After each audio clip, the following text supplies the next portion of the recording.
meditando sobre as armadilhas da liderança, em 1 Coríntios 10, versículo 12.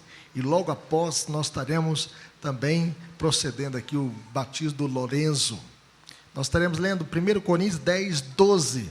Vamos ler esse versículo juntos para a nossa meditação? Todos juntos? Diz assim: aquele, pois, que pensa estar em pé, veja que não caia. Vamos repetir mais uma vez? Aquele, pois, que pensa estar em pé, veja que não caia. Oremos. Pai querido, fale conosco, Deus. Que a Tua palavra possa trazer guarida aos nossos corações, que a Tua palavra possa edificar o Teu povo, que a Tua palavra possa trazer vida à nossa vida. É o que nós te pedimos, ó Deus, de todo o nosso coração, de toda a nossa alma, e que o Senhor esteja, Deus, nos iluminando e tocando profundamente na nossa vida. Essa é a nossa oração no nome de Jesus. Amém. No reino de Deus não há super-homem, também não há mulher maravilha. Todos nós somos carentes da graça de Deus, somos pecadores e precisamos da graça de Deus na nossa vida. Muitas vezes somos tentados a desviarmos da rota e sairmos do centro da vontade de Deus, que é boa, perfeita e agradável para a nossa vida.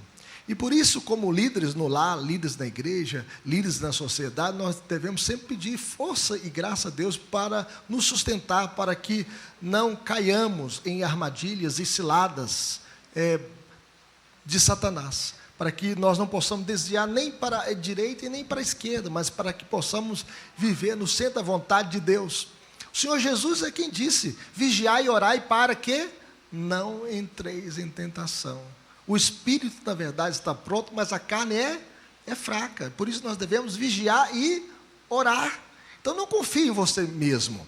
Não confie na sua própria força, na sua própria suficiência, porque a nossa suficiência vem de Deus. Por isso Paulo diz: aquele, pois, que pensa estar em pé.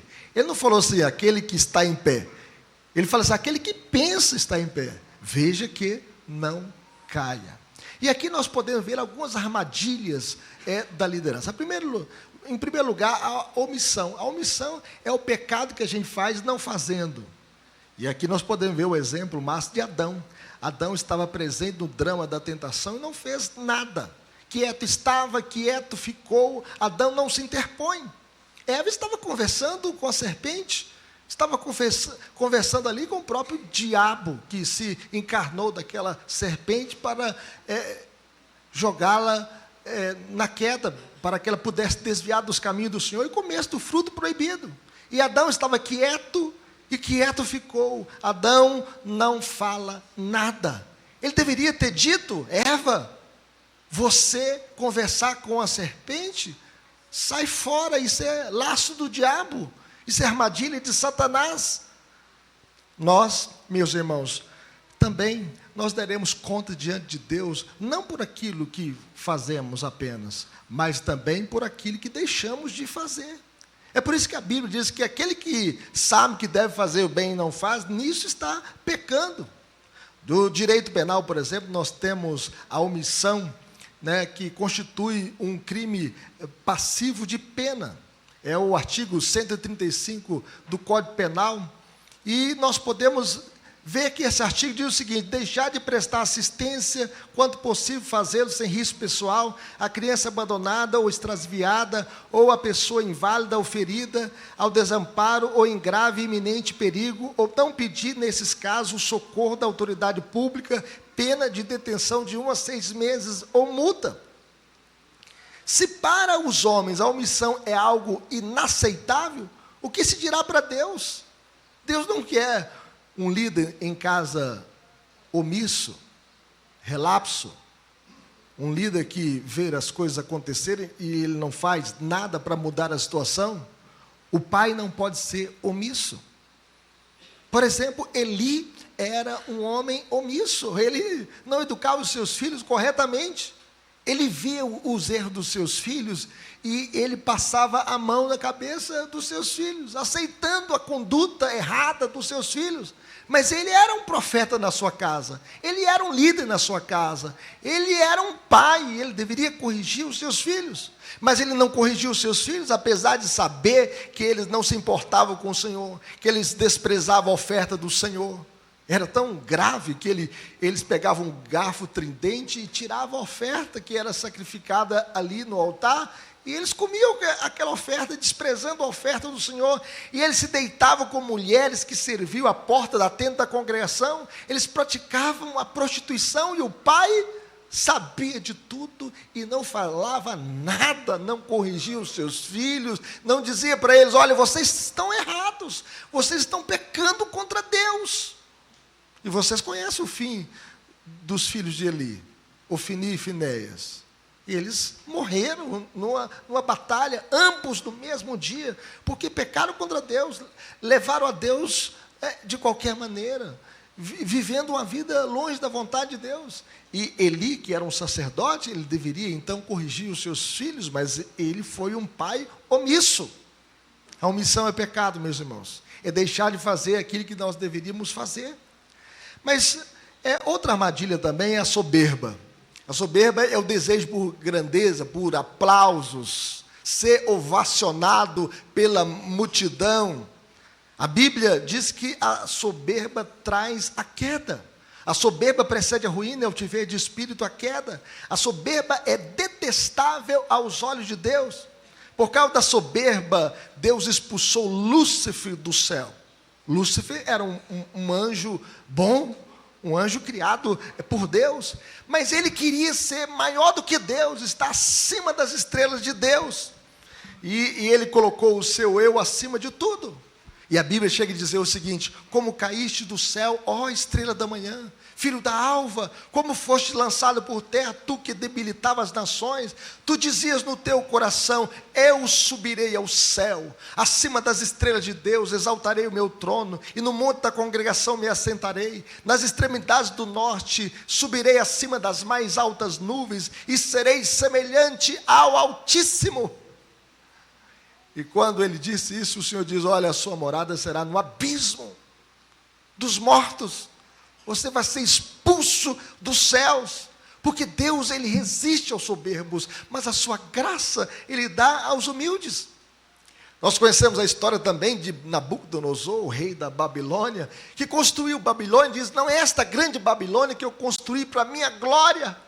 E o Senhor diz: já passou de ti o reino, e a sua morada será junto com os animais. E ele comeu capim, literalmente, com os animais durante 7 dias.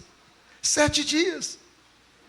Tem gente que está pastando na vida por causa da soberba, por causa do orgulho, como Nabucodonosor. Herodes foi comido de vermes, porque não deu glória a Deus. O povo dizia: voz de um Deus e não de homem. E a Bíblia diz que veio um verme da parte do Senhor e o comeu na frente do povo, porque ele não deu glória a Deus.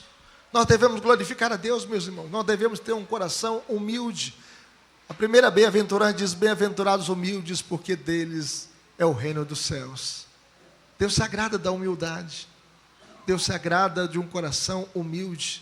E Deus vai usar líderes, tanto na família, quanto na igreja, quanto na sociedade, líderes humildes. Porque o Senhor Jesus diz que aquele que se exalta será humilhado, mas o que se humilha será exaltado. E o nosso coração, muitas vezes, é propenso ao orgulho. E nós devemos vigiar o nosso coração e pedir ao Senhor para que o nosso coração não fique como o pavão. Já viram o pavão quando eles abrem as suas asas? As crianças viram lá no acampamento, o pavão, bum, fica assim inchado. Mas que o nosso coração não fique inchado diante de Deus, diante das pessoas, mas que o nosso coração seja humilde, porque tudo que somos e temos provém da graça de Deus. Mas a outra armadilha, meus irmãos, é o absolutismo, é o abuso do poder delegado. Nenhum de nós tem poder absoluto, nem os ministros da Suprema Corte, nem o presidente da República, nem o presidente dos Estados Unidos. Todos nós temos um poder delegado, derivado. Alguém diz que o poder corrompe, mas o poder absoluto corrompe de maneira absoluta. O líder deve ser um exemplo para a igreja e não um ditador para a igreja. Aqui não tem ditadores. Nós somos servos de Deus. Nós estamos no mesmo nível. O Rei Supremo é Cristo. O dono da igreja é um só, é Cristo. Só Ele é soberano. Só Ele tem poder absoluto. Mas o próprio Filho de Deus, meus irmãos, disse que não veio para ser servido. Olha o exemplo de Jesus. O Rei absoluto diz: eu não vim para ser servido, mas para servir e dar a minha vida em resgate por muitos. Não há espaço na igreja de Deus para o tirano e um ditador. E apesar de Jesus delegar autoridade aos seus líderes, aos pastores, aos presbíteros, aos diáconos, nenhum líder pode abusar do poder que recebeu. Deus não nos colocou em uma posição de liderança para pisar nas pessoas, para maltratar as pessoas, mas para servi-las. Seja na família, seja no seu trabalho, seja na igreja. Nós devemos servir as pessoas. Jesus andou por toda parte. A Bíblia diz que Jesus andou por toda parte fazendo o quê? Fazendo o bem. Fazendo o bem. Como é que Jesus fez o bem? Ele curou os leprosos, limpando a pele dos leprosos. Ele abriu os olhos dos cegos. Ele fez o mudo falar. Ele fez o surdo ouvir. A multidão que estava ouvindo Jesus estava com fome. Jesus pegou 5 pães e 2 peixinhos e multiplicou esses pães para matar a fome de uma multidão. Jesus servia as pessoas. E Jesus fez um ato mais humilde ainda. Jesus, quando os discípulos estavam ali pensando que eles eram os melhores e os maiores, por fazer parte da liderança, Jesus pegou uma toalha, uma bacia e lavou os pés dos discípulos. O servo mais humilde é que fazia isso. Jesus lavou os pés dos discípulos. Será que você está disposto a fazer o serviço mais humilde para servir as pessoas? Jesus estava. A Bíblia diz que Jesus se humilhou e foi obediente até a morte, morte de cruz. Que exemplo Jesus é para todos nós, para a liderança na família, na igreja, na sociedade, no trabalho. Jesus, meus irmãos, andou por toda parte fazendo bem e curando a todos os oprimidos do diabo, porque Deus era com ele. E que o Senhor possa nos usar também. Você tem um poder delegado na sua família, para ser bênção na sua casa, para ser um líder na sua casa. Não seja omisso. Não use o seu poder para o mal, mas para o bem. O poder que o Senhor te deu. Cuide da sua casa, cuide da sua família, seja uma bênção no seu trabalho, seja uma bênção na sociedade, por onde você passar, que você possa servir com seus dons e talentos. E aqui, meus irmãos, eu quero fazer algumas aplicações finais. Como viveremos? Cumprindo a nossa missão. Não seja omisso. Qual que é a missão do marido? A missão do marido é levar a família aos pés da cruz, aos pés de Cristo, amar a Cristo. Qual que é a missão da mulher? A missão da mulher é ser um auxiliador, apoiando o marido nessa missão. Seja uma auxiliadora, cumpra a sua missão, cumpra o seu dever, não seja omisso. A Bíblia diz o seguinte: ensina a criança no caminho que se deve andar, e ainda quando for velho não se desviará dele. E aqui nós podemos ver o Ricardo e a Carla trazendo o Lorenzo para a casa de Deus e hoje para o batismo. E que vocês possam ensinar os seus filhos, ensinar o Lorenzo o caminho do Senhor. É o que o Senhor diz para nós: ensina a criança no caminho que se deve andar, e ainda quando for velho não se desviará dele. E nós podemos ver que ensinar no caminho é diferente de apenas ensinar o caminho. Tem muito pai que fala assim: olha, não fume não, mas ele fuma. Vai à igreja, mas ele não vai. Não minta não, mas ele mente. Ensinar no caminho é andar junto, é estar junto com o seu filho, com a sua família, ensinando não apenas com palavras, mas com a vida, com o comportamento, com a conduta. E ainda quando for velho, não se desviará dele. Cumpra a sua missão. Como viveremos, meus irmãos? Em segundo lugar, aprendendo de Jesus, que é manso e humilde de coração. Jesus diz: aprendei de mim, que sou manso e humilde de coração. E aprender de Jesus é andar com Ele durante toda a vida. E ser discipulado é andar com Jesus. É Jesus que nos ensina a boa liderança, na igreja, na família e na sociedade.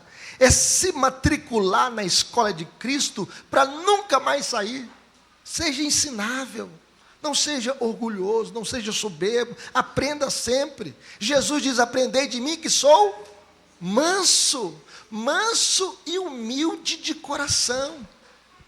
Jesus, meus irmãos, ele não oprime, ele liberta. Ele não esmaga a cana quebrada, ele alivia. Ele restaura o caído, ele levanta o abatido, ele põe de pé o prostrado, ele perdoa o pecador arrependido.